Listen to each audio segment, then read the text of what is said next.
Nagsisimula ang kwento kay Takero, isang ordinaryong empleyado na sawang-sawa na sa paulit-ulit na pagpasok sa trabaho at pag-uwi sa walang lamang bahay, hanggang isang araw, tinawag siya para iligtas ang ibang planeta sa universo. Isang araw, habang nakaupo siya sa kanyang sopa, pagod na siya sa walang katapusang pagtatrabaho at ninais na sana may mangyaring kakaiba sa buhay niya. Doon, bigla siyang tinawag sa isang magarbong salo-salo sa tsaa sa isang lugar na sobrang puti. Naupo siya at tinanong ang lalaking nakaupo sa harap niya kung sino siya. Ipinaliwanag ng lalaki na siya ay parang pinuno ng sansinukob na namamahala sa solar system, parang tagapamahala ng isang korporasyon sa kalawakan. Matapos ipaliwanag kay Takero ang sitwasyon, sinabi ng tagapamahala na nahihirapan siyang pamahalaan ang planetang Manias, kaya napagdesisyonan niyang makialam mismo. Ipinagpatuloy ng tagapamahala na plano niyang ihulog ang isang patak ng tubig sa mundo na lilikha ng mga alon na sapat upang magkaroon ng epekto sa buong planeta, at ang patak ng tubig na iyon ay siya mismo. Nang marinig yun, nabigla si Takero sa laki ng responsibilidad at tumanggi, ngunit ipinaalam ng tagapamahala sa kanya na patay na siya at ang kanyang kaluluwa ay mawawala na lang sa kawalan. Kung hindi siya pumayag, nagalit si Takero nang marinig ang nakakagulat na balita, pero pinakalma siya ng tagapangasiwa sa pagsasabing bibigyan niya siya ng kahit anong regalo na gusto niya. Nang tanungin ni Takero kung ano ang ibig sabihin nun, binigyan siya nito ng mga ideya tulad ng walang limitasyong mana, isang kasanayan sa paghahanap para makalakam siya ng mga mahalagang materyales para madaling kumita ng pera, at isang bag para paglagyan ng mga ito.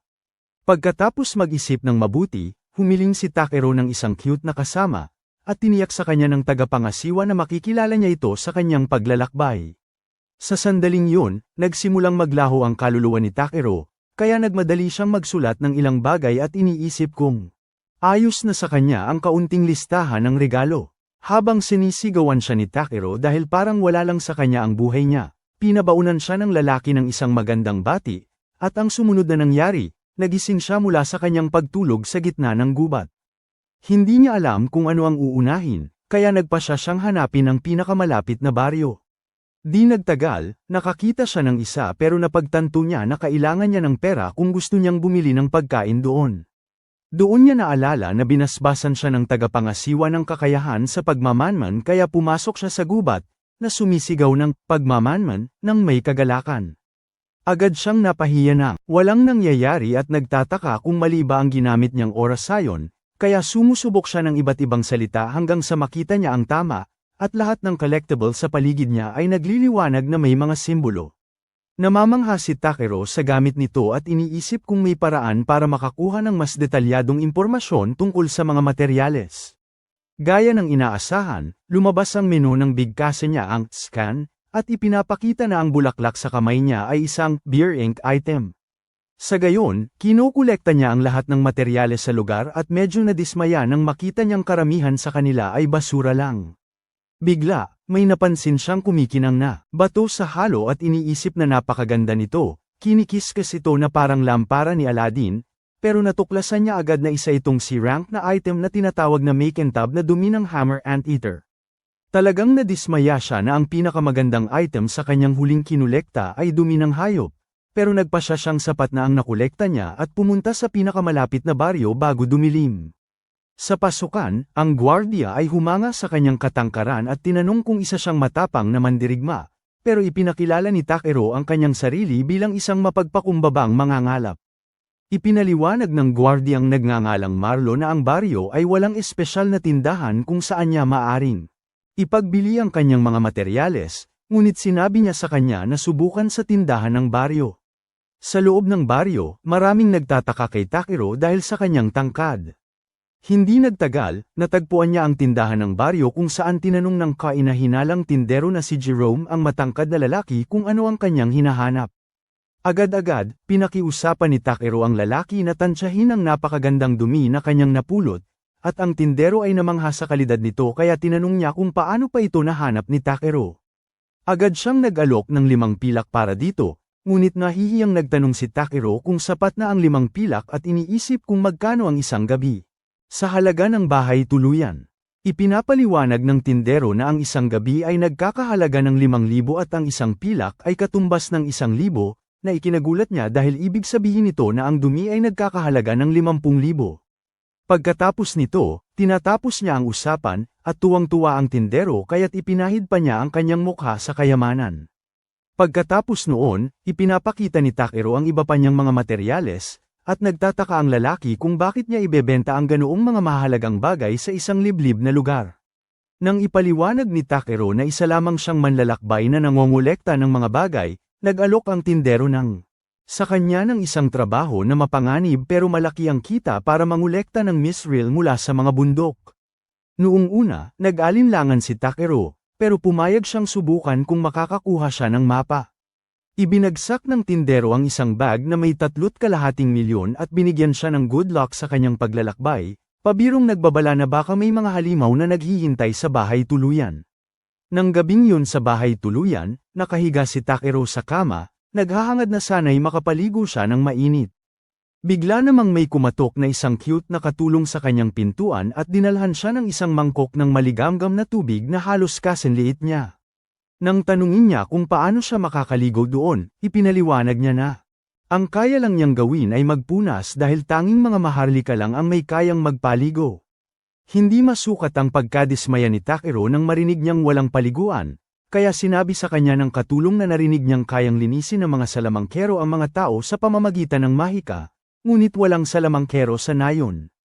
Gayunpaman, iyon ay nagbigay sa kanya ng pag-asa, at mabilis siyang nagpasalamat sa kanya ng isang malaking tip.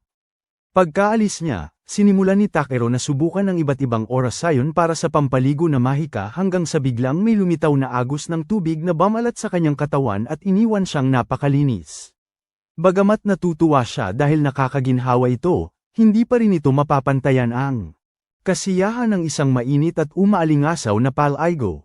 Kinaumagahan, nakita niya si Lot na may simbolo ng spade sa unang pagkakataon mula nang simulang niyang gamitin ang kanyang kakayahan, pero nang papalapit na siya sa mga palumpong para tingnan ito, bigla siyang nasindak sa isang bangkay.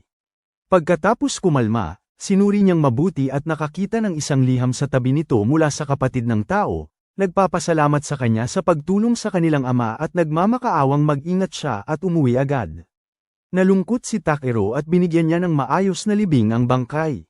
Pagsapit ng takip silim, gumuhit siya ng isang magic circle sa paligid niya para gumawa ng harang at nagsimulang magluto ng sabaw sa pansamantalang kalan na pinapaandar ng mga batong apoy. Kapag nailagay na niya ang mataas na kalidad na karne, humihigop siya at nagdiriwang sa pagkain ng pinakamasarap na sabaw na natikman niya. Sa gabi, naglalakad siya sa gubat ng sinaunang dragon, gumagamit ng mahikang ilaw para makapanguha ng mga materyales sa daan.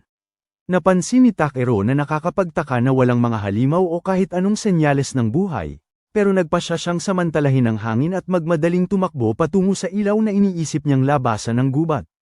Gayunpaman, tumakbo siya diretso sa gilid at nahulog sa isang napakalaking bangin kung saan mabilis niyang natuklasan ang mahikang salita para sa paglipad at bahagyang nailigtas ang sarili mula sa isang masakit na pagbagsak.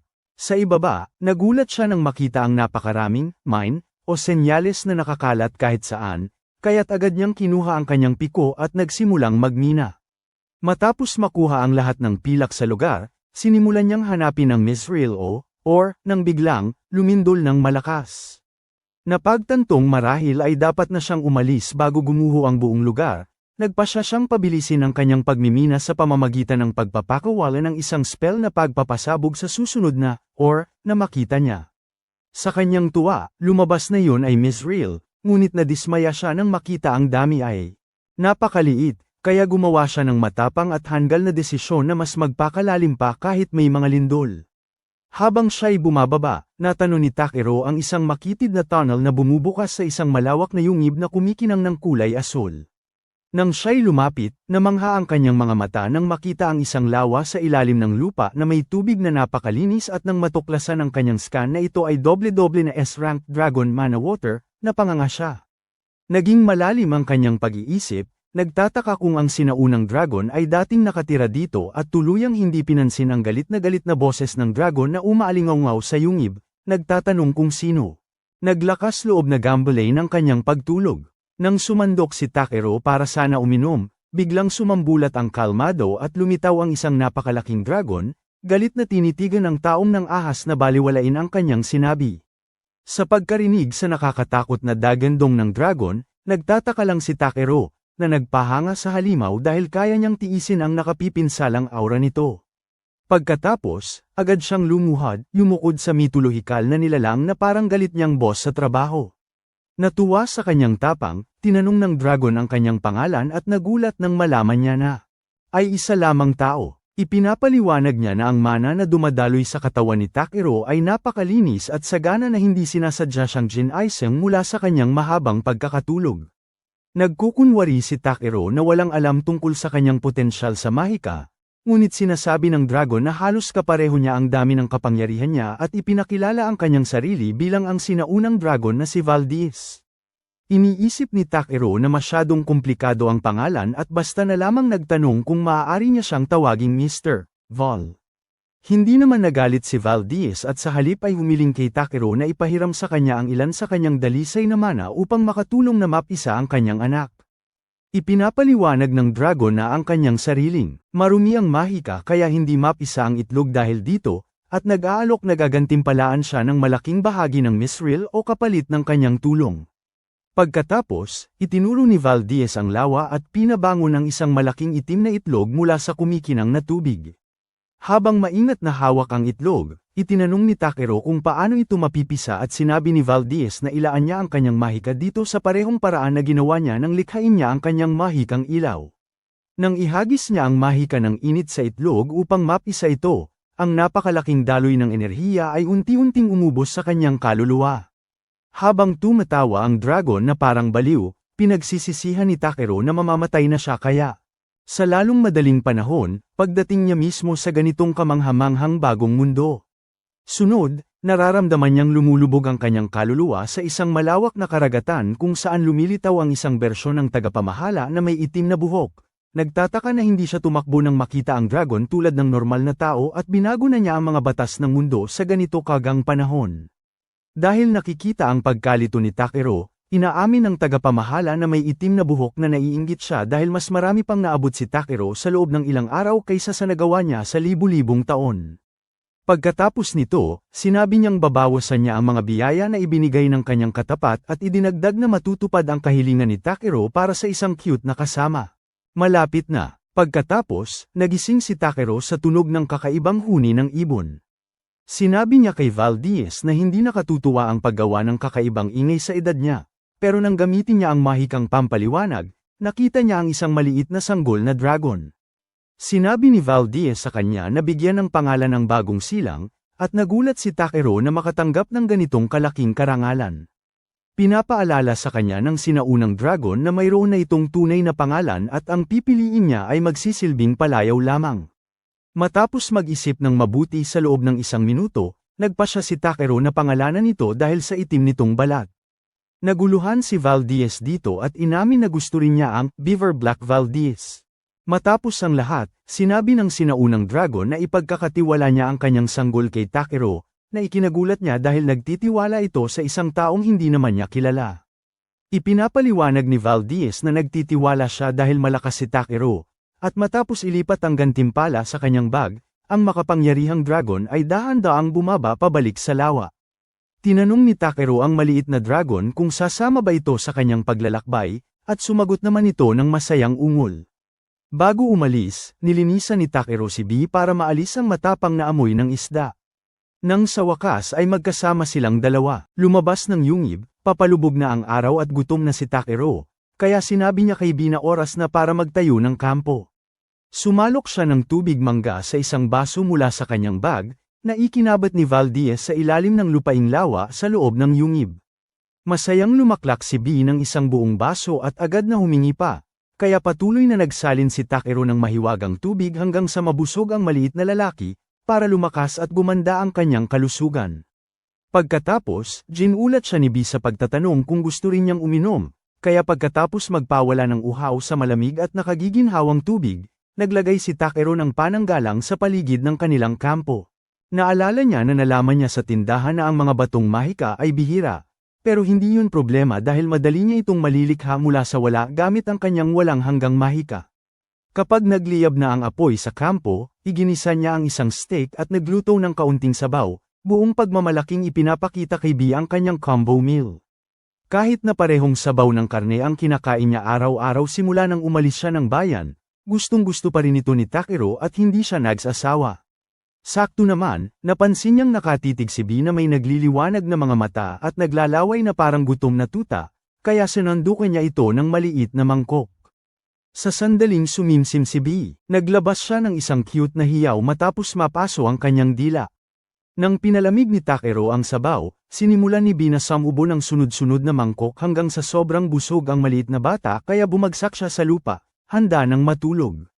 Nang makita yon, nakaramdam ng ginhawa si Takero na nakakakain si Bea ng parehong pagkain niya at hindi na kailangan pang panuurin siya sa bawat pagkain habang umiinom lang ng tubig. Gayunpaman, tinanong niya kung nalulungkot ang maliit na bata na malayo sa kanyang tunay na pamilya, ngunit umakyat ang cute na munchkin sa kanyang kondongan at naglabas ng isang maliit na ungal.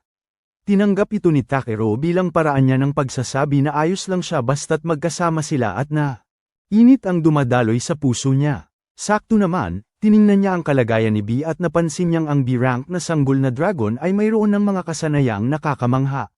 Gayunpaman, naniniwala siyang kailangan pa rin ng proteksyon ang maliit na isa, kaya binigyan niya ito ng maikling panayam tungkol sa hindi paggawa ng anumang mapanganib kahit na pakiramdam nito ay malakas siya.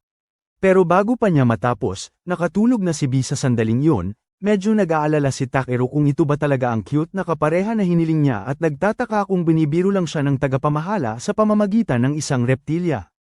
Kinabukasan, umakyat siya sa isang matarik na burol habang si Bea tamad na lumilipad sa likuran niya at napansin niyang ang madilim na gubat na dinaanan niya kanina ay hindi na mukhang nakakatakot o mapanganib habang si Bea ay nagpapalipad-lipad kung saan-saan. Sinimulan ni Takero na hanapin ang kalapit na lugar para sa mga bagong halamang gamot at materyales. Bigla na lang, sumugod si Bea sa kanya, nanlalaki ang mga mata dahil sa takot, kaya mabilis na inilabas ni Takero ang kanyang scan at nakita ang ilang nakatagong kaaway na naghihintay sa mga halaman. Napagtanto niyang baka ang kanyang masangsang na amoy kanina ang nagtaboy sa mga halimaw, at bumalik na naman sila ngayong wala na ito. Gayunpaman, nasasabik pa rin siya sa pag-iisip ng mga bagong mga materyales na makukuha niya mula sa kanila. Sa sandaling yun, lumitaw ang isang rock falcon mula sa likod at malakas na umungal, ngunit hindi siya natatakot dahil mas mukha itong hamster kumpara kay Valdez. Nang ipakita ng scan na mayroon itong makatas na laman ng hita, si Takero ay naglalaway pa nga. Mabilis siyang naglagay ng isang magic shield at nagpatawag ng mga icicle na tumusok sa dibdib ng falcon, madaling nakakuha ng libreng pagkukunan ng makatas na karne. Pagkatapos nito, binalaan siya ni Bea tungkol sa isang kawan ng lobo sa likuran nila, ngunit ang nakikita lamang ni Takero ay mas maraming libreng karne. Nang sumugod sa kanya ang isang lobo, ibinabato niya ang mahika ng bilis at bawas timbang para maging magaan ang kanyang katawan, sapat para sa isang talon na maglunsad sa kanya sa ere. Tapos, ginagamit niya ang patigas para palakasin ang kanyang lakas at pinatutulag ang lobo sa isang malakas na sipa sa ulo. Sunod, madali niyang iniiwasan ang kanilang mga buntot na parang ahas at sinusuntok ang isa pa diretso sa ilong. Namamangha si Bea habang pinapanood siyang ipakita ang abot ng kanyang mahahabang binti, at di nagtagal tinatapos niya ang natitirang bahagi ng kawan. Pagkatapos noon, masayang kinukuha ni Takero ang libreng karne at naghahanda ng sumulong hanggang sa matanto niya na mahigit 100 halimaw ang naghihintay sa kanya sa gubat. Napansin ni Bea na hindi niya sigurado kung ano ang gagawin, kaya't sinisikap ng munting dragon na buhatin siya sa ere. Tumutulong si Takero sa pamamagitan ng paggamit ng weight reduction sa kanyang sarili, ngunit yun lamang ang nagpaangat sa kanila ng diretso at napakabilis kaya sumigaw siya ng parang baliw, na nakatawag ng pansin ng isang babaeng blonde sa malapit. Pagkatapos, biglang nabitawan ni Bea ang kanyang hoodie at bumulusok siya pababa sa lupa, bagaman buti na lang napalambot ng mga puno ang kanyang pagbagsak. Kalaunan, nagising siya na may dumidila sa kanyang mukha na may pamilyar na amoy isda, at napagtanto niyang nakarating na sila sa kabilang panig ng gubat. Nang makita yon, nagpasalamat siya kay Bea sa mabilis na paglalakbay pero binalaan ang maliit na nilalang na maghinay-hinay sa susunod, dahil tao lamang siya. Nang purihin siya ni Takero, tuwang-tuwa si Bea kaya't niyakap siya nito ng mahigpit at hindi sinasadyang nauntog siya sa may atay. Pabalik na sila sa nayon, nag-usisa si B tungkol sa patpat sa kamay ni Takeru, kaya ipinaliwanag niyang ito ay sanga mula sa Yggdrasil na natagpuan niya sa kanyang bag. Nang marinig yun, bumuga ng kaunting usok mahika ang maliit na dragon dito, at agad na naging malaking kahoy na tungkod ang patpat. Nagulat si Takeru na lumaki ang patpat ng ganito mula sa isang buga ng mahiwagang hininga, at umaasa na hindi siya mapagkamalang dakilang salamangkero. Sakto naman, isang nakakatakot na dagandong ang umalingaungaw sa kakahuyan, at sinabi niya kay B na mag-ingat. Habang lumalakas ang ingay, nawala ng pasensya si B at agad lumipad patungo roon, kaya napilitan si Takeru na sumunod. Nang maabyute niya ito, nakita niya ang sanggol na dragon na umiikot sa isang puno at natuklasan niya ang isang sugatang duwende na nagtatago sa likod nito. Nang makita ang kalagayan niya, tinanong niya kung inatake siya ng halimaw, ngunit lumalabas na ang nakakatakot na dagandong ay galing sa tiyan niya, na 3 araw nang walang laman. Mabilis na binigyan ni Takeru siya ng tubig, na ininom niya hanggang sa huling patak, pero hindi ito nakatulong sa kanyang gutom, kaya iniabot niya sa kanya ang pananghalian na binili niya sa nayon. Pagkakita pa lamang niya ng pagkain, inagaw niya ito sa kanyang kamay at nilamon ang malamig na tako, na parabang nagdiriwang ang kanyang panlasa matapos magutom ng matagal. Pagkatapos, tinanong niya kung bakit wala siyang pagkain kahit na malapit siya sa nayon, at sumagot ang elf na nagmamadali siya masyado. Kinutya siya ni Takeru sa kanyang pagkakamali, na ikinagalit niya ng husto na nilapitan niya siya ng malapitan.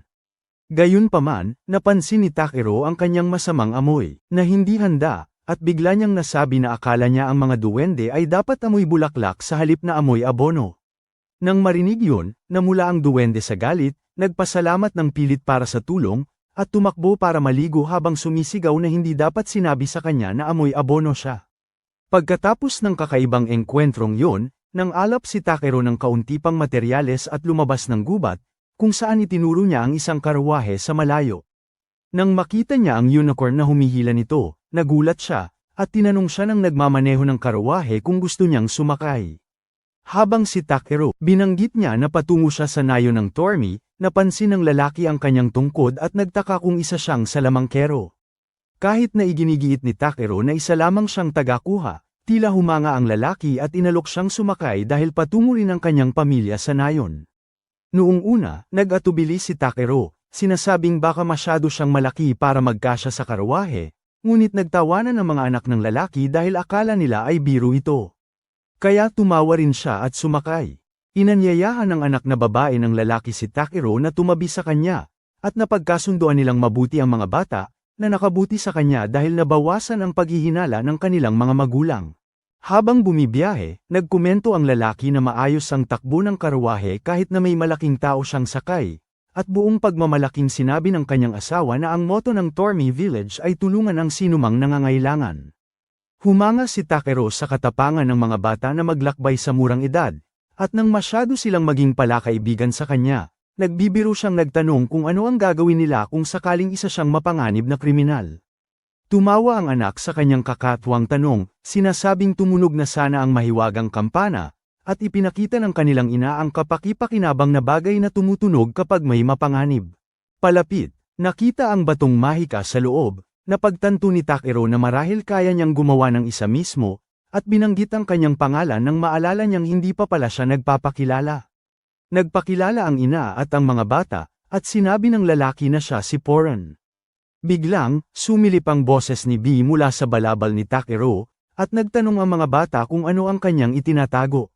Sinubukan ni Takeru na sabihing isa lamang itong pambihirang halimaw na kasama niya, ngunit tiniyak ni Elisa sa kanya na hindi kailangang maglihim dahil maraming adventurer ang may mga halimaw na kasama. Nang marinig yun, sinabi ni Takeru kay B na lumabas at mangako. Hindi mang-aget ng kahit sino, at sa sandaling makita ng mga bata ang maliit na nilalang, agad silang nagiging tagahanga.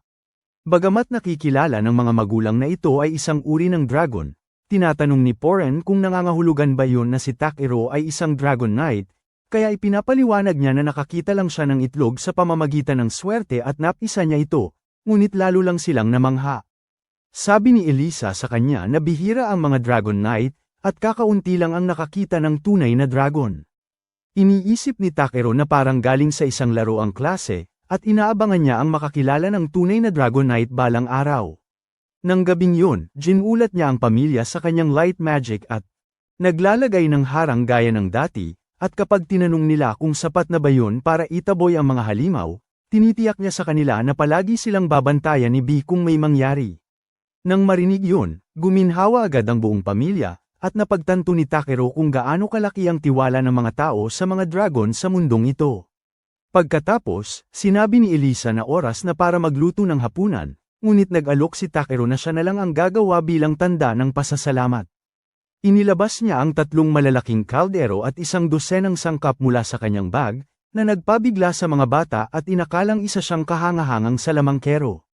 Tumawa siya at inamin na malayo siya doon, sinasabing lahat iyon ay dahil sa kanyang item box. Pagkatapos noon, nagluluto siya ng isang masarap at maanghang na pagkain gaya ng dati, na humahanga sa buong pamilya ni Poren, at sa sandaling matikman nito ng mga bata, lumalawak ang kanilang mga mukha sa tuwa.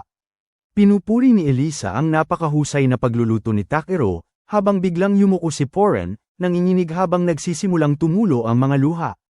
Nang tanungin siya ng kanyang asawa kung bakit, biglang umiyak ang lalaki sa sobrang saya. Sinasabing matagal na siyang nagke-crave ng tunay na pagkain matapos kumain lamang ng jerky, at ang makita ang kanyang mga anak na sobrang saya ay mas lalong nakakataba ng puso.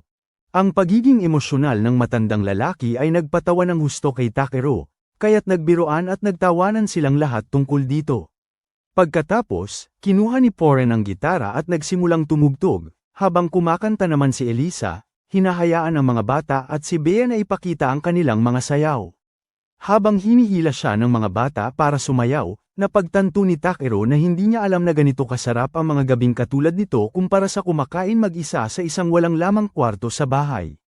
Kinabukasan, mahimbing na natutulog si Bea at ang mga bata habang gising na si Takeru, maingat na pinapakinang ang kanyang gunting. Pinahahalagahan ni Elisa ang kanyang pagsisikap at sinabi niya, ang mga taong nag-aalaga sa kanilang mga gamit ay mahusay sa kanilang trabaho. Iniisip ni Takeru na ang pagtitipon ay maaaring paborito niyang gawain, at nang sabihin ni Poren na aalis sila pagkatapos ng almusal, may magandang ideya siyang naisip. Gusto niya palang magmaneho ng karwahe. Nakita ni Poren na bumilis ang unicorn ng utusan niya ito, kaya humanga siya sa bilis nilang naging magkaibigan. Maya-maya, tanaw na ang nayon, at ibinaba siya ng pamilya ni Poren sa tarangkahan, na nagpapasalamat sa pagtulong niya sa kanila. Sabi ng gwardya, panahon na naman siguro ng tagsibol kung bumalik si Poren, dahil lagi siyang dumadating. Mga ganitong oras para magbenta ng damit, at nahihirapan ang mahirap na lalaki na pakainin ang kanyang pamilya dahil hindi siya magaling mangaso. Napagtanto ni Takeru na kaya siguro napaiyak si Poren nang makita ang karne pagkatapos ng matagal na panahon, at naiisip niya na malaking biyaya ang kanyang kakayahan sa pangangalap para sa mga taong katulad nila. Pagkatapos noon, habang nakikipaglaro siya sa mga bata sa labas, ikinalat niya ang lahat ng kanyang materyales sa tindahan ni Jerome pero palihim na naghalo ng kaunting Misreal Magic Ore. Agad na pinulot ng tindero ang mga kumikinang na bato para suriin ng mabuti, at pagkatapos gumawa ng mga ingay ng matanda sa loob ng ilang minuto. Tahimik na ibinubulong ni Jerome na ito ay isang napakabihirang maling magic ore.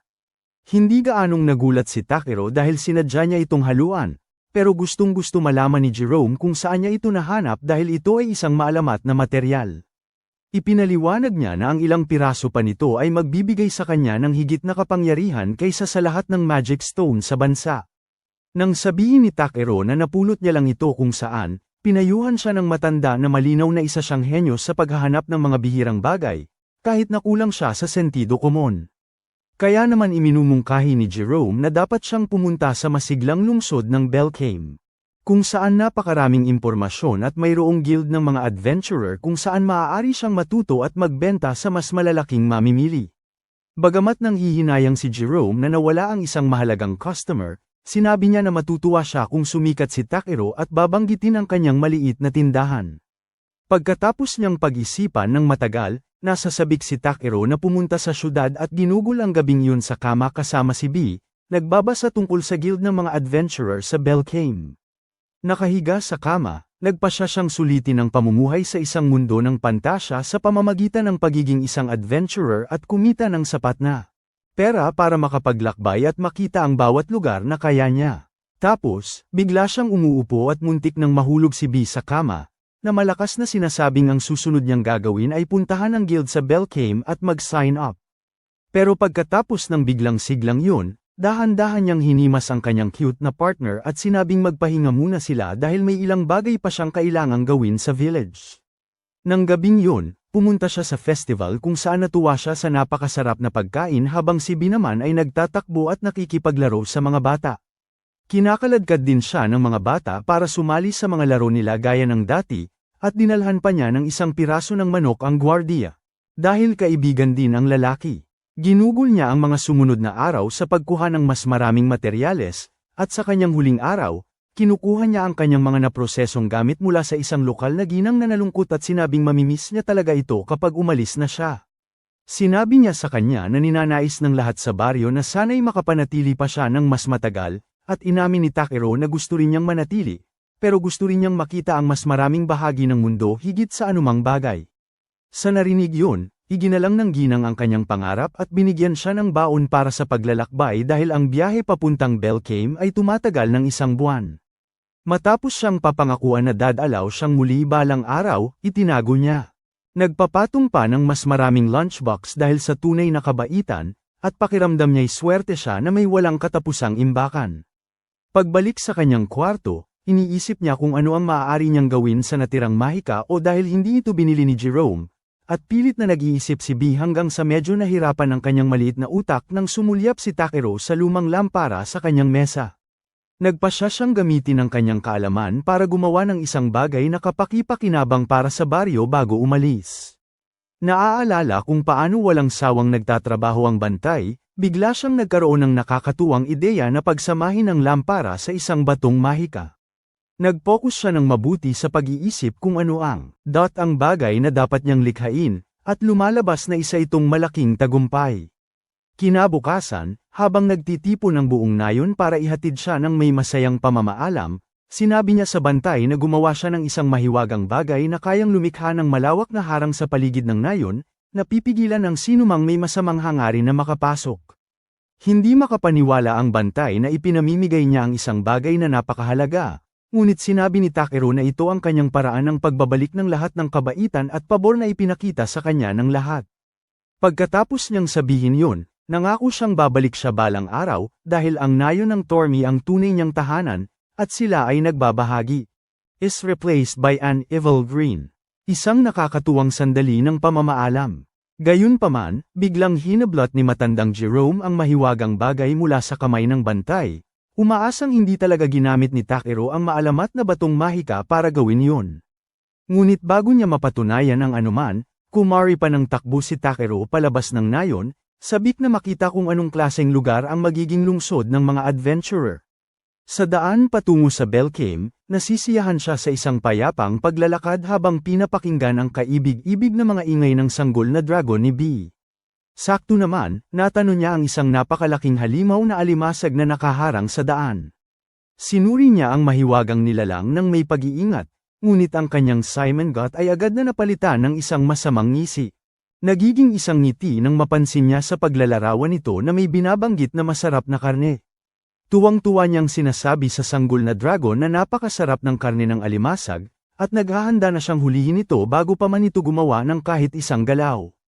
Gayunpaman, biglang dumating si B nang napakabilis at nagpakawala ng isang napakalakas na sigaw na agad na nagpatamba sa alimasag at nagpabula sa bibig nito. Lubos na nagulat si Takeru na nagawa ng kanyang cute na kasama ang ganoong bagay. Ngunit pagkatapos ay inambus sila ng 2 pang halimaw na alimasag, na bumubuo ng isang pag-atake na parang sipit mula sa magkabilang panig. Nakatayo ng magkatalikuran kay B, sinabi niya na hindi dapat maging problema kahit na kung napapaligiran sila dahil pailis lang kumilos ang mga alimasag. Pero labis siyang nagpapanak nang makita ang malalaking crustacean na biglang sumugod diretso sa kanya. Bago pa man bumangga ang 2 alimasag sa kanila, binuhat siya ni B sa ere at nagbanggaan ang mga halimaw na alimasag sa kanilang mga mukha. Nagpasalamat si Takeru kay B at bumaba, handa nang kumuha ng karne ng alimasag. Pero ang unang alimasag ay biglang nagising muli at sumugod sa kanya. Tuwang-tuwa namang inihanda ni Takeru ang kanyang tungkod, nakikitang lumalapit mismo sa kanya ang hapunan. Iwinasiwas niya ito pababa para sa isang malinis na home run at nakipag-apir kay B pagkatapos ng kanilang matatag na pagtutulungan. Sa gabi, hinihiwa niya ang mga binti ng alimasag, inihahagis sa isang napakalaking kaldero na kinuha niya kung saan, at pinapainit ang tubig kasama ang isang supot ng asin upang pakuluan ang masarap na laman ng alimasag. Matapos maluto ang laman, halos matuno sila sa saya habang sumasawsaw sa makatas na binti ng alimasag. Pagkalipas ng mga isang buwan, sa wakas narating ni Takiro ang kanyang destinasyon. Namangha siya sa laki at maringal na arkitektura ng lungsod ng Kalakalan, na kilala sa pagiging tahanan ng pinakamalakas na samahan sa buong kontinente. Nakita niyang sinusuri ng mga gwardya ang lahat, pumili siya sa pag-asang may tatago niya ang kanyang item box na parang isang normal na magic bag lang. Nang sa wakas ay siya na ang susunod, inaanyayahan siya ng babae sa tarangkahan na pumasok. Kaya itinago niya si B at pumasok para sumagot ng ilang tanong habang tinitingnan nito ang mga gamit na dala niya. Tinanong ng gwardya kung nagpunta ba siya para magbenta ng mga materyales dahil mukha siyang tagakuha, pero ipinaliwanag ni Takiro na narito siya para maging isang adventurer. Hindi nagulat ang gwardya dahil ang Belkame ay ang lungsod ng Kalakalan at mga adventurer, pero kailangan pa rin niyang sundin ang pamamaraan, kaya humingi siya ng pahintulot na siyasatin siya gamit ang isang magic tool na nakakakita ng mga kainahinalang individual. Nang ang gwardya tapos na ang pagsusuri, walang kakaibang lumabas, at kinumpirma rin ng babae na malinis siya. Kaya naging interesado si Takiro kung paano nakikita ng ordinaryong tao ang kanyang kalagayan, kaya tahimik niyang ginamit ang kanyang kakayahan sa pagtatasa sa mahiwagang bagay, na tinukoy lamang siya bilang isang lalaking magaling sa paghahanap ng dekalidad na materyales. Buti na lang, hindi nito isiniwalat ang napakaraming listahan ng mga biyaya na isinulat sa kanya ng tagapangasiwa. Pagkatapos noon, sinabi sa kanya ng gwardya na malaya na siyang pumasok, pero nagtataka niyang tinanong kung ano ang ibig sabihin ng pagpapala ng dragon. Nagpasya si Takiro na maging tapat at sinabihan si B na lumabas. Agad na napangiti ang dalawang bantay nang makita nila ang kanyang kaibig-ibig na maliit na kasama, ngunit iminungkahi ng bantay na dapat lagyan niya ng palatandaan o tanda ito para malaman ng lahat na sa kanya ang dragon. Nang marinig yun, biglang naalala ni Takiro ang kwelyong nakuha niya mula sa mga batang taga-baryo at maingat na ikinabat ito sa buntot ng maliit na dragon, na tila nagustuhan naman ng hayop. Pagkatapos, sinabi nila sa kanya na ire-report nila sa mayor na may dragon sa bayan, ngunit hindi naman daw ito magiging problema basta't maayos ang ugali ni B. Ibinigay ng babae kay Takiro ang direksyon papunta sa Adventurers Guild, habang binuksan ng bantay ang tarangkahan at magiliw siyang binati sa Belkame. Paglabas niya mula sa madilim na tunnel at pagtuntong sa bukas na lungsod, lubos siyang namangha sa makulay at kamanghamanghang tanawin sa harap niya. Hindi nag-aksaya ng oras, agad siyang nagtungo sa marangyang gusaling may magarbong karatula. Nang makita ni Ariana, isang masayahing babaeng kuneho, si Takiro na nahihiyang sumilip at pumasok sa pintuan, binati niya ito at tinanggap sa Europa, ang guild na kilala sa pagtanggap ng halos lahat. Ipinakilala niya ang sarili bilang receptionist at hiniling na punan niya ang kanyang impormasyon sa registration form. Nang mapansin ni Takiro na nababasa niya ang mga salita at nagtataka kung paano sumulat ang kanyang pangalan, ay kusang nagsasalin sa sarili nito sa mahikal na paraan. Nagulat si Ariana nang makita na nakarehistro siya bilang isang tagakuha ng materyales at nagtanong kung mayroon ba siyang totoong karanasan sa laban. Sinabi ni Takiro na nag-api niya na ang lahat ng uri ng halimaw, mula sa mga ibon hanggang sa mga alimasag, ngunit nagdududa siyang nagtanong kung mayroon siyang patunay. Binalaan niya ito na mayroon siyang talagang malaki sa kanyang bulsa, ngunit minamaliit siya nito at sinabihan siyang ilabas ito. Nang marinig yun, casual niyang inilabas ang isang napakalaking katawan ng alimasag at ibinagsak ito sa kanyang mesa, na agad namang gumuho sa ilalim ng napakalaking bigat nito. Nagtipon ang lahat ng kalapit na adventurer, nagugulat nang makita nilang tumakas si Ariana nang may pagpapanik, pero isa sa kanila ay nagtanong kay Takiro kung mayroon siyang kahon ng gamit, at sumagot siya ng oo. Gumamit ang Bearman ng kakaibang kakayahan para tingnan at kinumpirma na nagsasabi ng totoo si Takiro dahil mayroon siyang asul na aura. Nagtaka si Takiro nang marinig yun, kaya ipinaliwanag ng Bearman na gumamit siya ng mansanas, isang kakayahan na nagpapakita na asul ang isang tao kung hindi sila gumagawa ng gulo. Sa sinabi niyang yun, tiniyak ng Bearman kay Ariana na ayos lang na makipagpalitan sa kanya, Pero itinama siya ni Takeru na hindi siya dumating para magbenta ng kahit ano. Gusto niya talagang maging isang adventurero at ang higanteng alimasag na yun ay hapunan lamang niya. Talagang nagtataka ang lahat sa kakatwa niyang panlasa sa pagkain, pero agad itong isinantabi ng taong oso at tinanong siya kung nag-iisa lang siyang naglalakbay. Sabi ni Takeru may kasama rin siya, at nagbago ang ekspresyon ng lahat nang makita nilang mayroon siyang dragon na kasama. Napagtanto ni Ariana na tinitingnan na siya ng mga tao ng may inggit, kaya agad niya itong hinayla sa isang pribadong silid. Doon, tinatakan niya ang kanyang papel at binigyan siya ng isang Pulse Heiress na F-rank, at ipinaliwanag na karaniwang patakaran na ang lahat ng mga baguhan ay magsimula sa pinakamababa.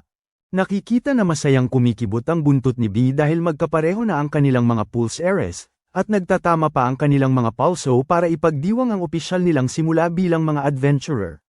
Kinabukasan, inilalatag ni Takeru ang mga gamit ng patay na adventurer na natagpuan niya sa kagubatan malapit sa baryo ng Tormy. Ang pangalan ng bata ay Belria Fen, at narinig ni Takeru sa guild na nasa isang quest siya para kumita ng pera para sa gamot ng kanyang ama. Nakikita kung gaano kalaki ang sakit na nararamdaman ng matanda, tahimik na humihingi ng permiso si Takeru para subukan ang isang bagay. Maya-maya sa guild, inilalatag niya ang lahat ng gamit na nakalap niya para sa isang quest. At nagbibiro pa ang clerk na mapapanganga ang kanilang kliyente sa laki ng kanyang mga kabute. Sa sandaling yun, sumilip ang dalawang mausisang tainga ng kuneho sa kanto. Nahihiyang lumapit si Ariana kay Takeru dala ang tambak ng mga hiling mula sa mga kliyenteng gustong siya mismo ang kumuha ng kanilang mga trabaho, dahil sa dami nito. Kumuha muna siya ng ilan at nagtungo sa malaking pampublikong paliguan na puno ng malinis na berdeng tubig. Naalala niya noong nakalipas na kalahating buwan nang una siyang pumunta sa pampublikong paliguan sa Beltane at nakita kung gaano ito karumi, kaya gumamit siya ng mahika para alisin ang lahat ng dumi para ma-enjoy niya ang isang nakakapagpahingang paglubog araw-araw. Sa sandaling yun, sumama sa kanya ang kanyang kaibigang taong butiki na nagngangalang Clay. Nagulat si Takeru na gabing-gabi na dumating si Clay, at ipinaliwanag ng taong butiki na sumasakit na naman ang kanyang lumang sugat. Ipinapaalala nito kay Clay na nabalitaan niyang pinagagaling ni Takeru ang mga may sakit sa mga squatter, at nagulat siyang malaman na kaya ring gumamit ni Takeru ng mahikang pampagaling. May pagpapakumbabang sinabi ni Takeru na ginagaya lamang niya ang nakita niya, ngunit humanga si Clay nang aminin ni Takeru na hindi niya ginawa yun para sa pera, at sinabing sana'y yumaman na siya kung ginawa niya yun. Nang marinig yun, nagbiro si Takeru na sana'y hindi siya maaatake ng galit na mga doktor dahil sinira niya ang kanilang ikinabubuhay. Tumawa si Clay sa kung gaano siya kalmado at saka nagtanong tungkol sa pagtaas ng kanyang ranggo. Nang mapagkumbabang sinabi ni Takeru na ayaw niyang tumaas ang ranggo at mas gusto niyang manatiling mababa, sinabi ni Clay sa kanya na maging mas makasarili sa buhay at matuto ng ilang sentido komon tungkol sa kung paano gumagana ang mundo.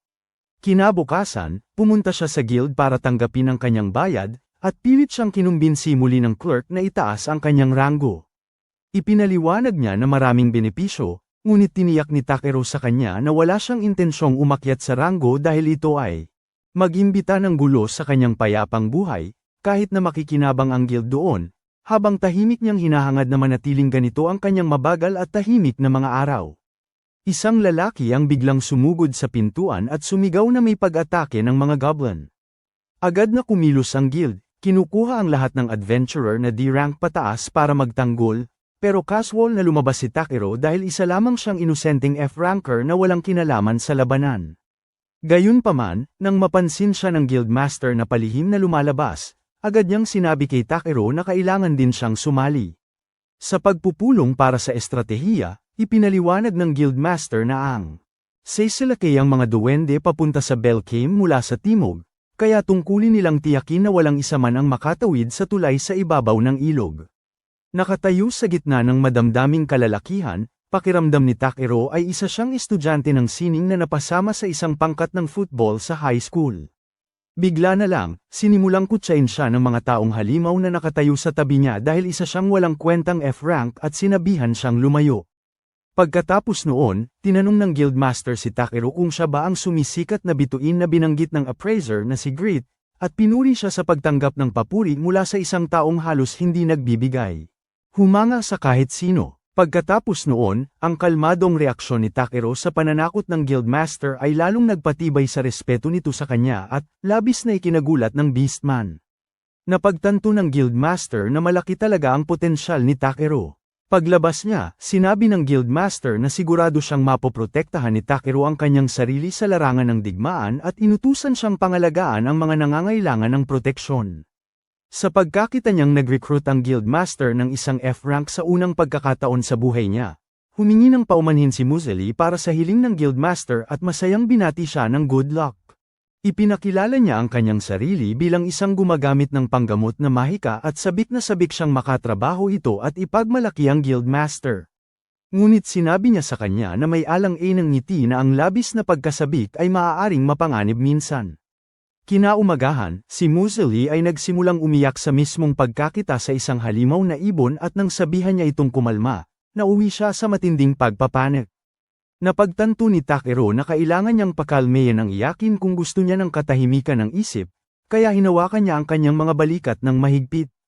Ayaw aminin ni Muesli na natatakot siya, ngunit sinabi niya sa kanya na gulo-gulo ang kanyang emosyon. Na nanginginig mula ulo hanggang paa bago pa man sumalakay ang mga duwende. Binigyan niya siya ng payo na mag-focus na lang sa pagpapagaling ng mga sugatan at gawin ng maayos ang kanyang trabaho dahil ligtas siya at malayo sa labanan. Kasabay nito, tiniyak niya sa kanya na walang masama sa pagkatakot dahil normal lang ito at ang takot ang nagbibigay ng lakas para lumaban at gawin ang lahat para mabuhay.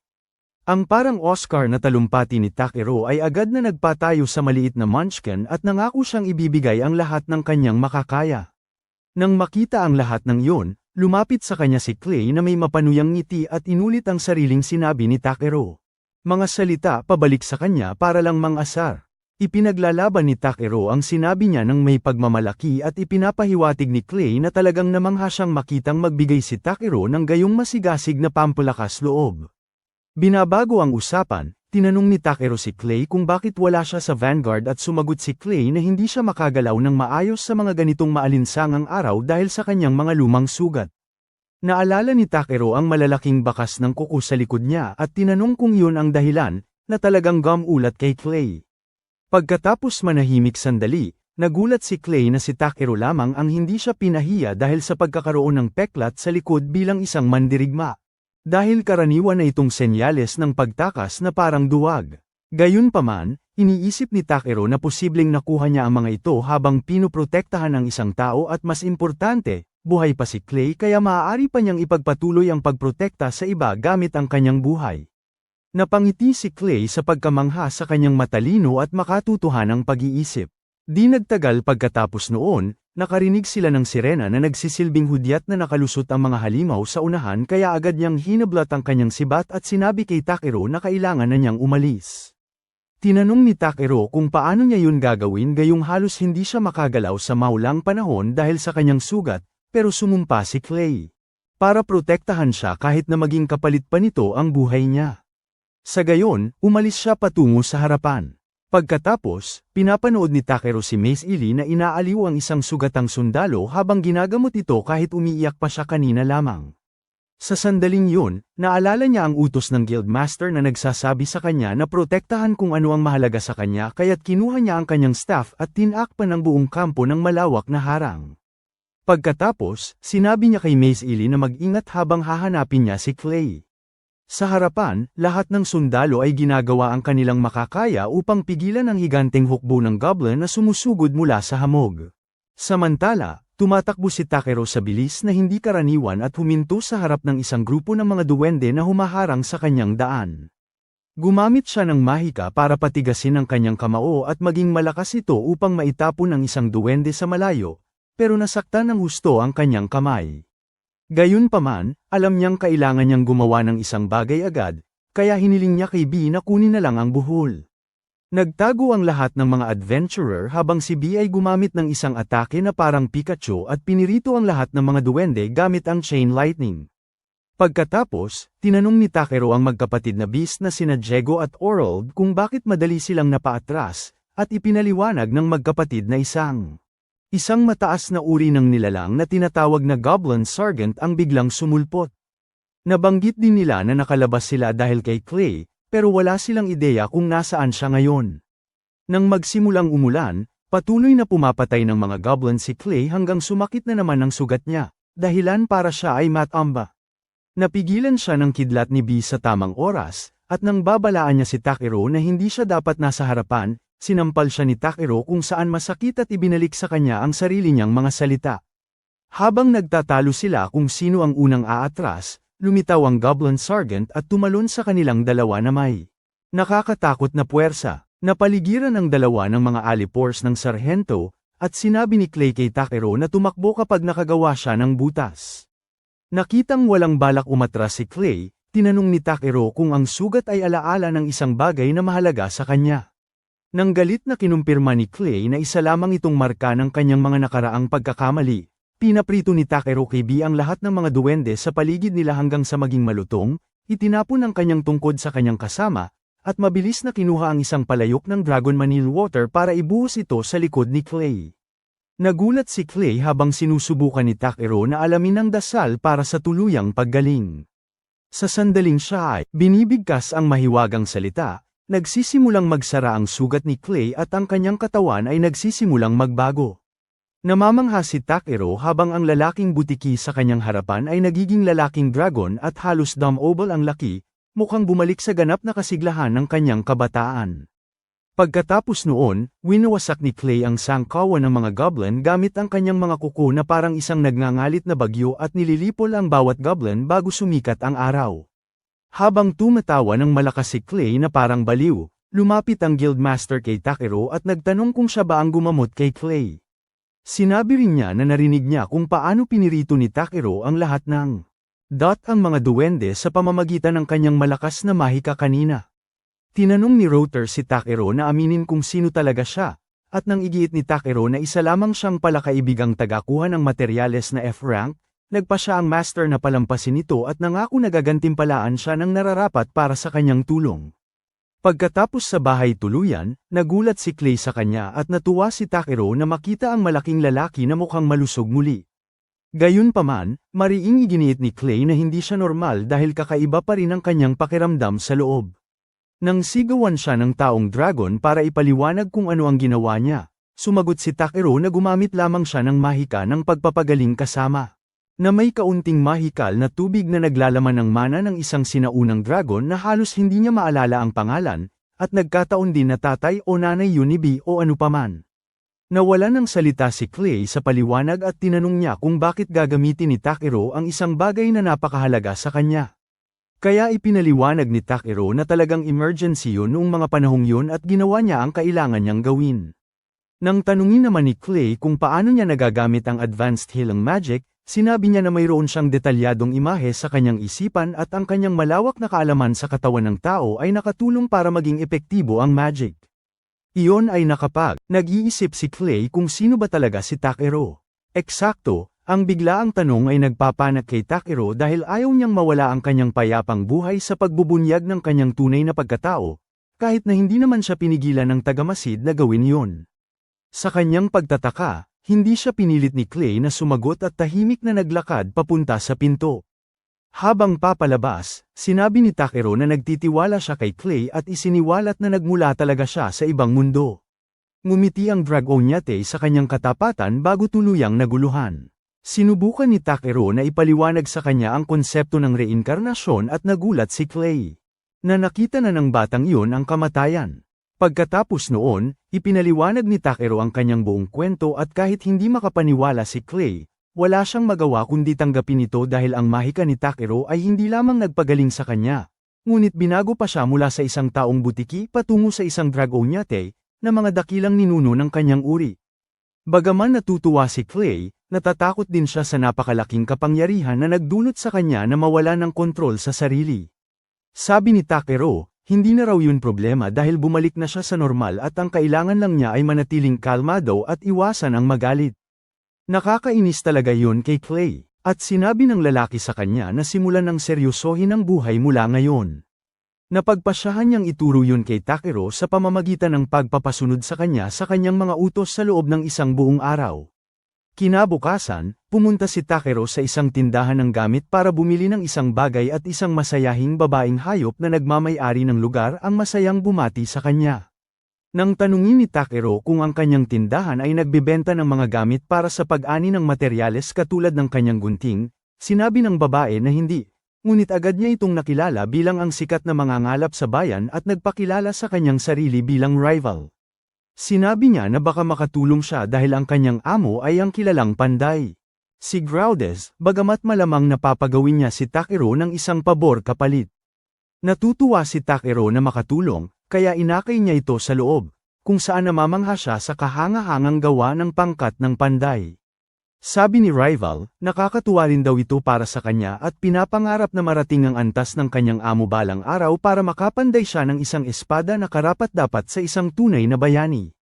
Pagkatapos noon, pumasok sila sa opisina ng amo at agad na tinanong ng matanda kung sino ang kasama niya. Buong pagmamalaking sinabi niyang siya ang sikat na mangangalap, ngunit parang hindi gaanong nagpakita ng paghanga ang matanda sa kanyang reputasyon.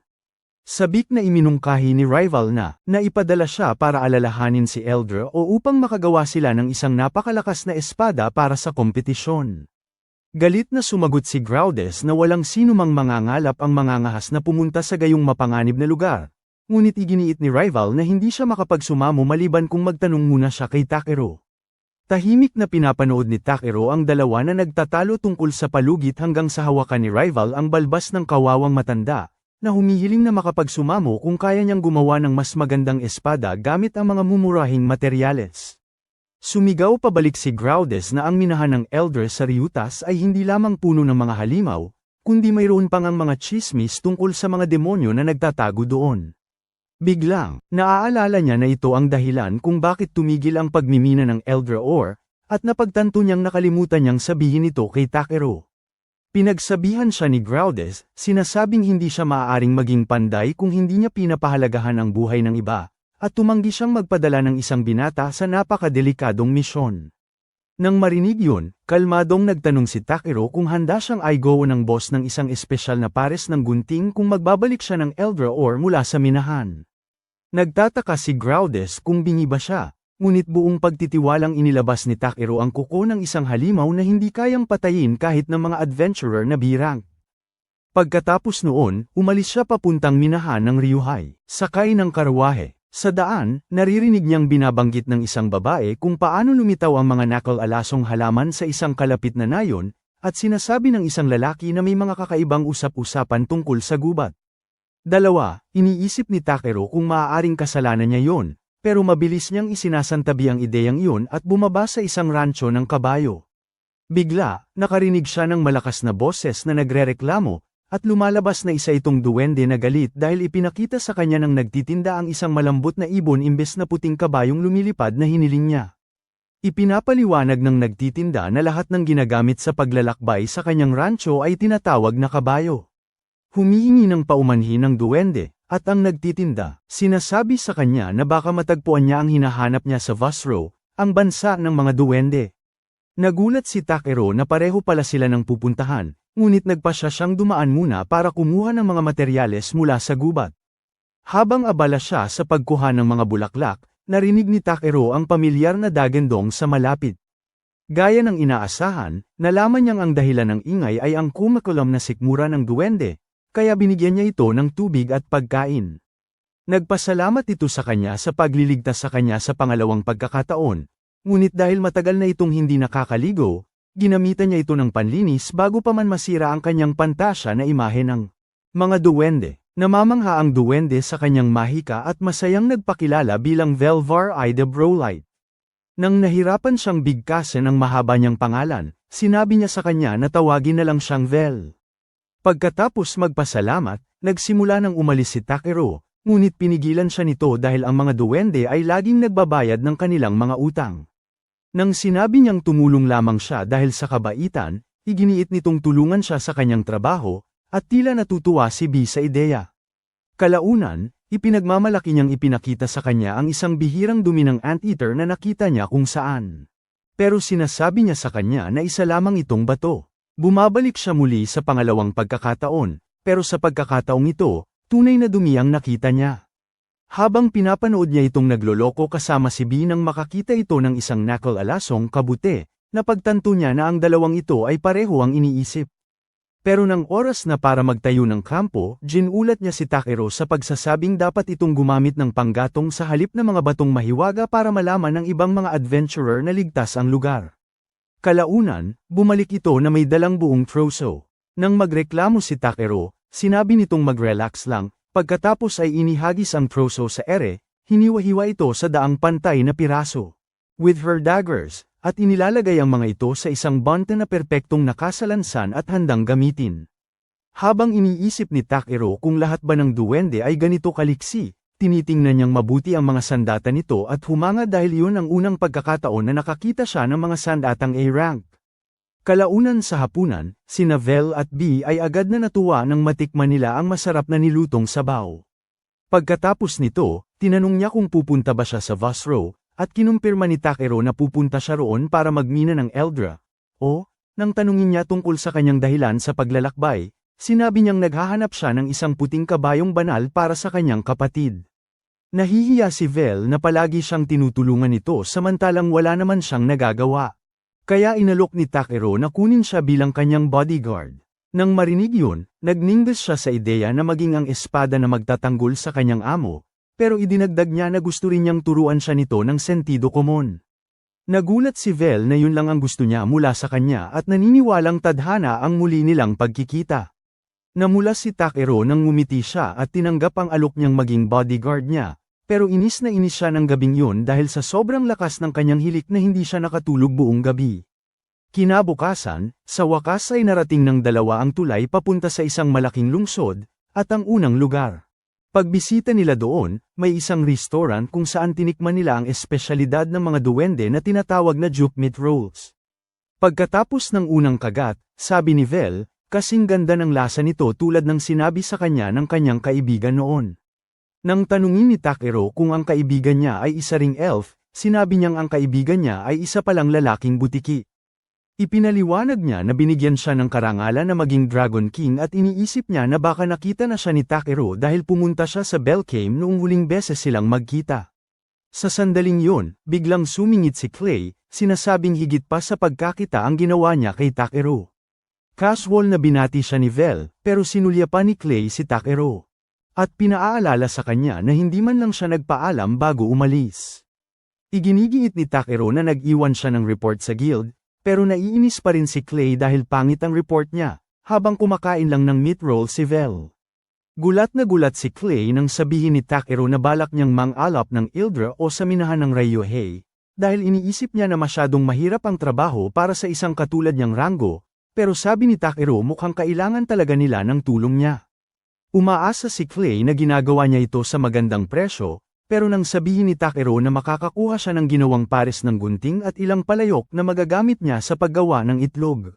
Gumugulong, inaamin ni Clay na hindi pa rin niya mapagdesisyonan kung masyadong mabait lang si Takero o sadyang kakaiba. Sa sinabing yun, sinabi ni Takero na oras na para umalis, pero nagtatalo si B at Vel na dapat man lang silang magtagal para sa dessert. Biglaan, nag-alok si Clay na sumama sa kanya sa kanyang paglalakbay papuntang Vosro dahil kailangan din niyang ipaayos doon ang kanyang sibat. Nang marinig yun, nagtanong si Vel kung magiging bodyguard din ba siya ni Takero tulad niya, at inaamin ni Clay na gusto rin niya ang ideya. Sa ganoon, nagkaroon si Takero ng isang matandang samurai na tila napakaranong at isang maganda ngunit clumsy na elf sa kanyang grupo, pero may kakaiba siyang pakiramdam na ang kanyang paglalakbay. Hindi magiging maayos. Sa labas ng Vosro, napansin ni Takero na may napakalaking pila sa checkpoint, pero nakakuha ng espesyal na daan si Clay dahil sinabi niya sa gwardiya na may pupuntahan siyang lumang kaibigan.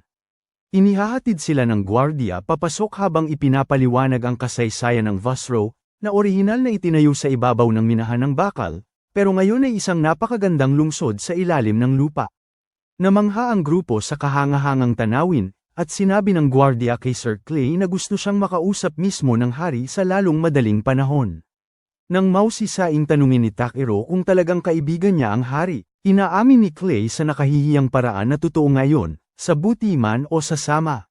Masayang binanggit ng gwardya na nailigtas ni Clay ang bansa mula sa pagkasira noong matagal na panahon nang talunin niya ang nagngangalit na haring kulog na si Zendom. Gayunpaman, itinama siya ni Clay, na sinasabing hindi talaga yun totoo dahil mahina ang mga duwende noong panahong yun, Kaya pinilit sila ng isang demonyo na magbayad ng buwis palagi, ngunit lumipad at naglaho ang demonyong yun nang makita si Clay. Ipinagmamalaki ng gwardya sa lahat ang napakalaking estatwa na kamukha ni Godzilla na may nakaukit na pangalan ni Clay sa ibaba, na ginawa upang ipagdiwang ang kanyang kabayanihan, na ikinahihiya naman ng mahinaing matandang lalaki. Maya-maya sa kastilyo ng Dwarf King, nagsisimula si Clay sa pagrereklamo tungkol sa higanteng estatwa na gawa sa kanya. Habang nagtatalo ang dalawa na parang mga bata, magalang na nagpakilala si Takero sa hari, at sinabi ng hari na huwag ng pormal at sabihin na kung ano ang kanyang pakay. Inabot ni Takero ang isang liham ng pagpapakilala na isinulat ni Master Groudes, humihingi ng pahintulot na makapasok sa mga minahan. Tinanong ng hari si Takero kung alam niya ang tungkol sa lindol noong nakaraang buwan, pagkatapos nito ang mga minahan ay napuno ng mga demonyo. Sinabi ni Takero na lubos siyang nakakaalam, at tiniyak ni Clay sa hari na siya at ang mahusay na elf ay magsisilbing tagabantay ni Takero. Nang marinig yun, pinayagan sila ng hari na umalis at subukang alamin ang katotohanan tungkol sa mga demonyo, na ikinainis ni Takero dahil pumunta lang siya doon para magmina. Pagkatapos noon, nakipagkita ang grupo kay Zandwa, na magiging gabay nila sa tunnel papunta sa mga minahan. Sa loob, namangha si Vel nang lumikha si Takero ng isang bowl ang liwanag, at pagkatapos ay gumamit ng isang spell na gumagawa ng kopya ng orihinal na mapa na gumagana parang GPS. Sa gayon, nagtuloy siya sa mas malalim na bahagi ng ang minahan, ngunit ang nakikita lang niya ay mga mababang kalidad na materyales. Sa sandaling yun, nararamdaman ni B na may papalapit, at naghahanda ang lahat para labanan ang anumang dumarating. Gumagamit siya ng paghahanap upang kumpirmahin na may dalawang halimaw na mabilis na lumilipad patungo sa kanila. Itinarak ni Clay ang kanyang sibat sa unang halimaw, habang pinatulog ni Takero ang ikalawa, kaya nagawang hatiin ito ni Vel gamit ang kanyang mga daga. Kahit na natatakpan siya ng dugo ng halimaw, tuwang-tuwa siyang lumulukso. Nagtatanong kay Takero kung anong klaseng mahika ang ginamit niya. Mas malalim sa loob ng minahan, nararamdaman niya ang presyon ng mahika. Nagiging mas malakas at naglalakad hanggang sa isang dulo dahil nararamdaman niya si Eldoret, na mas dalisay at mas malakas na bersyon ni Eldoret o pagkatapos niyang sabihan ng iba na umurong dahil gusto niyang magmina gamit ang sarili niyang paraan. Pinatigas ni Takero ang mga pader sa paligid niya at nagpakawala ng mga bowl ang apoy na sumasabog pagtama mismo sa gitna. Ang pagsabog ay nagkalat ng mga kristal ng Eldoret sa buong sahig, at hindi makapaniwala si Zandwa na natuklasan nila ang isang buong ugat ng bihirang bagay. Gayunpaman, naputol ang kanilang pagdiriwang nang magsimulang gumawa ng ingay si B, at narinig nilang lahat ang tunog ng mabibigat na yapak na papalapit. Natataranta si Zandwa dahil isa itong demonyo, kaya sinabi ni Takero kina Clay at Vel na hayaan siyang ang bahala dito. Binabalaan siya ni Clay na wala siyang ideya kung ano ang kaya ng kalaban, pero tahimik na humakbang pasulong si Takero at sinabing dumating na ang kanyang pagkain. Sumigaw si Clay na demonyo yun, pero nagsimulang maglaway sina Takero at B dahil matagal na silang hindi nakakain ng makatas na paa ng alimasag. Welcome to Mobile Legends! 5 seconds till the enemy reaches the battlefield. Vari, let us spread our wings.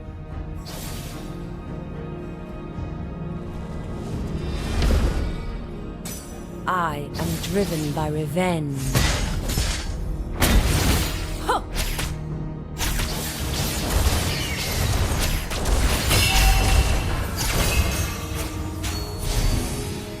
Launch attack! Initiate retreat!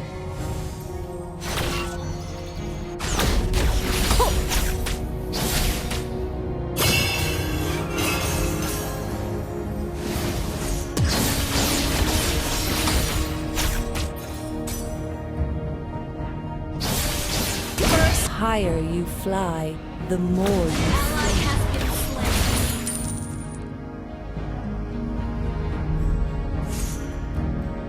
Good game!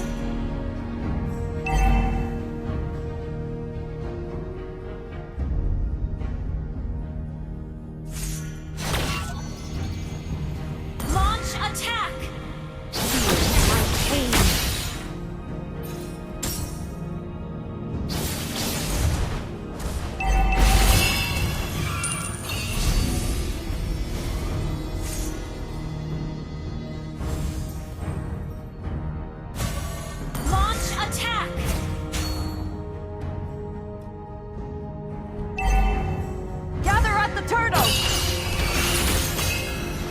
You don't Understood. know how close death is. Request backup. Ally has been slain. Enemy reached level 4. An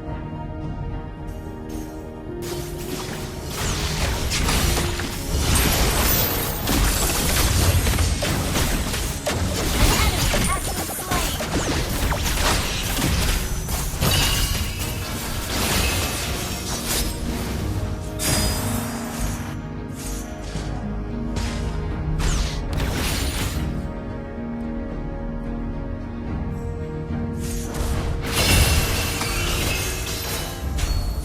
You have slain an enemy. Gather at the turtle!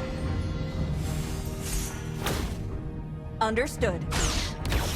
Nothing will stop my justice.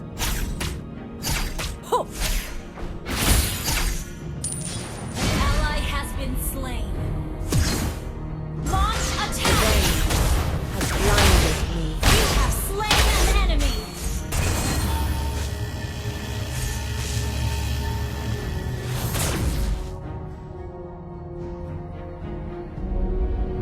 Attack the turtle. Okay.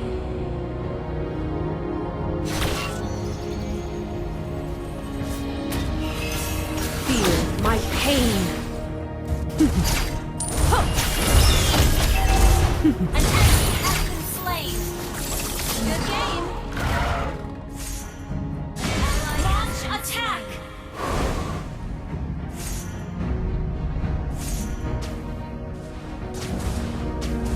Revenge has blinded me. Killing spree. Instant kill!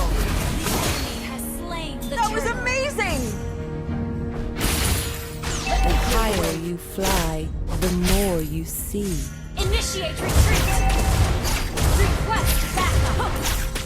Understood. Request backup.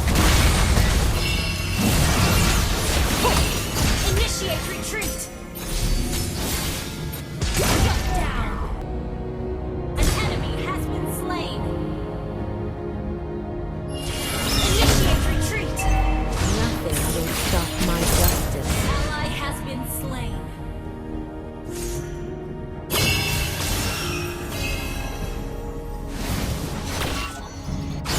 My world is the sky! Enemy battle spell on CD.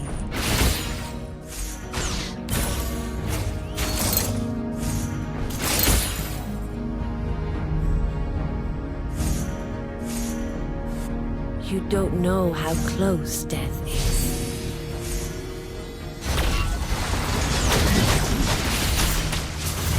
An enemy has been slain.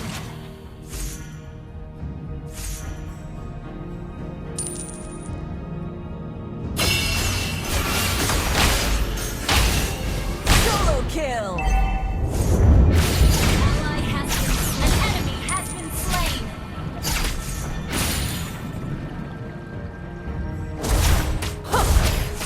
Bye. Let us Team destroyed a turret. Gather at the turtle! Understood.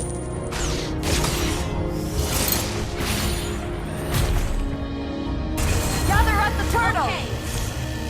Gather at the turtle! Okay.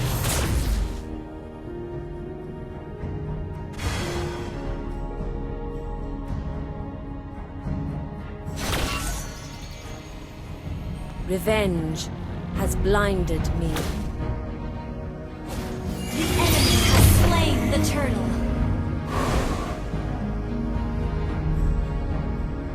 The higher you fly, the more you see.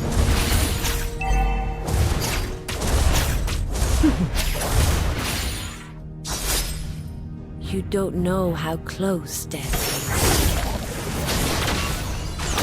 My world is the sky! An enemy has been slain.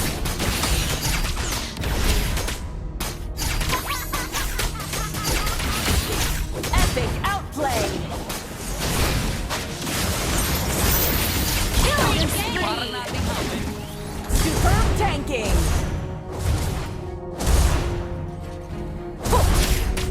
Your team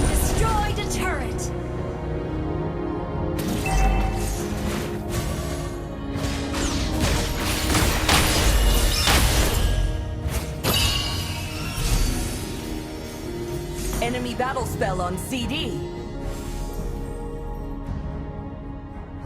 Your team destroyed a turret. Initiate retreat. Okay.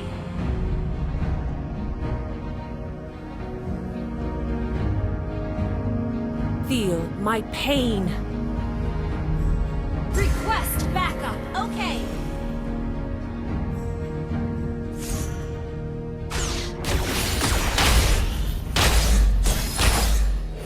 Request back. Okay.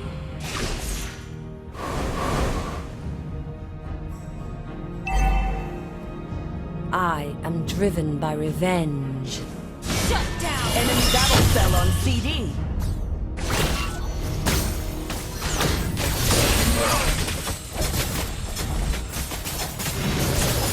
You have slain an enemy. Good game.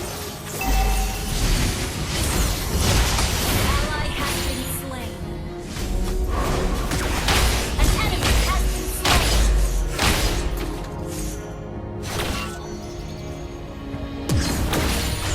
Killing spree.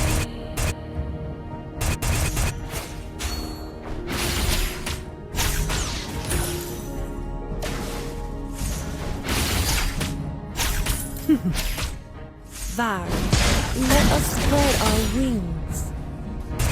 Initiate retreat.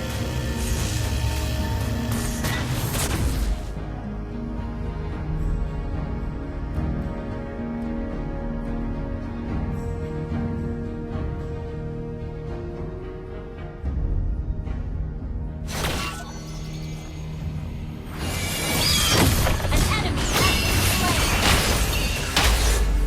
Mega shield. Okay. Superb tanking. Great play.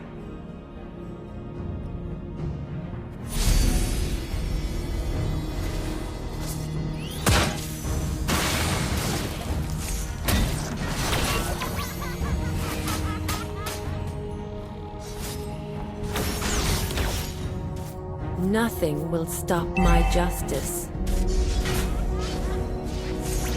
Ally has been launch attack. I am driven by revenge.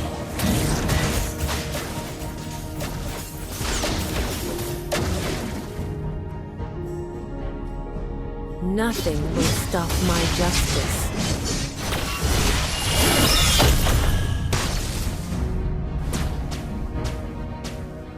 Gather up My the world is Understood. the sky!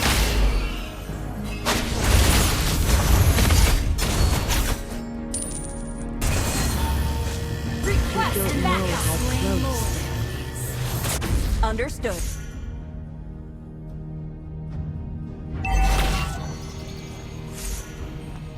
Vari, let us spread our wings.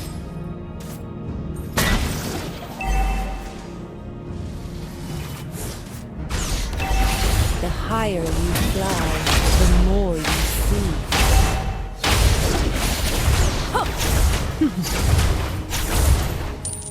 Attack enemy lord. Our turret has been destroyed. Ally has been slain. Enemy battle spell on CD. Our turret is under attack. Revenge Our turret has been has destroyed. blinded me.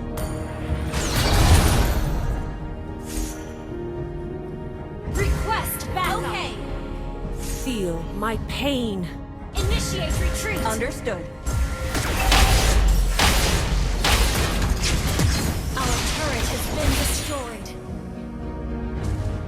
Our turret is under attack.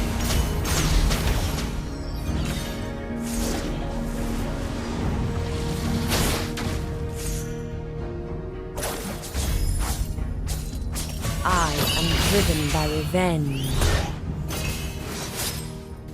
Our turret is under attack.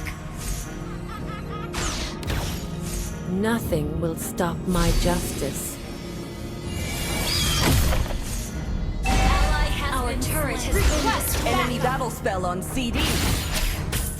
Huh. An enemy has been slain.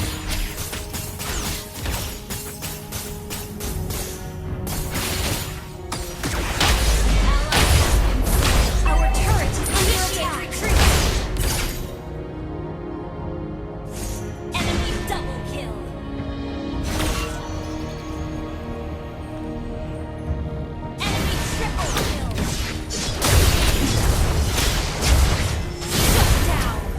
The higher you fly, the more you see. My world is the sky. Good game. An enemy has launched attack. Okay. You have slain an enemy. Attack the Lord. Understood. Attack the Lord.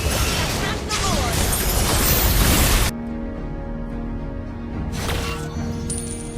An ally has slain Lord.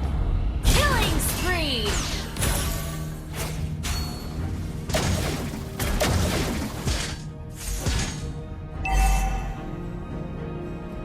Initiate retreat. Vari, let Understood. us spread our wings. Huh. Huh. You don't know how close Okay.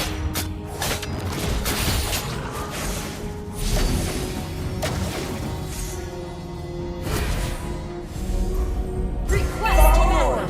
Follow Lord. Team destroyed a turret. Follow Lord. Revenge has blinded me. My world is the sky. Your team destroyed a turret. Initiate retreat. Launch attack. Backup.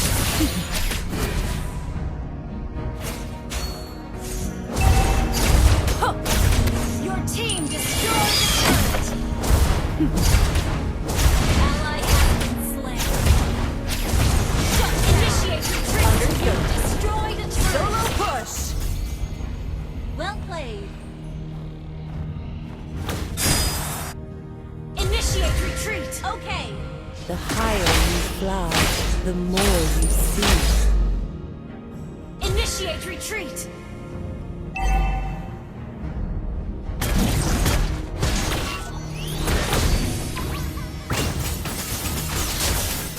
You have been slain. Revenge has blinded me. Launch attack. Okay. Initiate retreat. Request backup.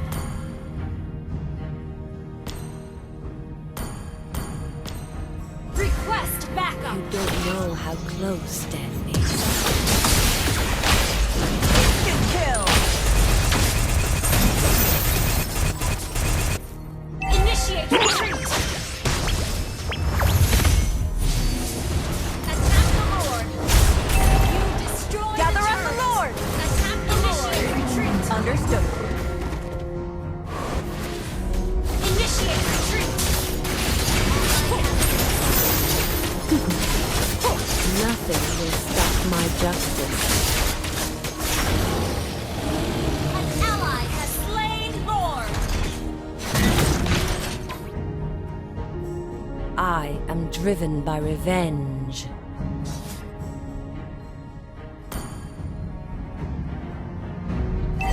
I'll take the purple buff. Okay.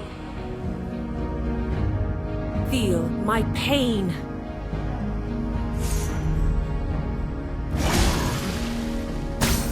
Follow Lord. You have been slain. Now, Follow Lord. it all finally ends.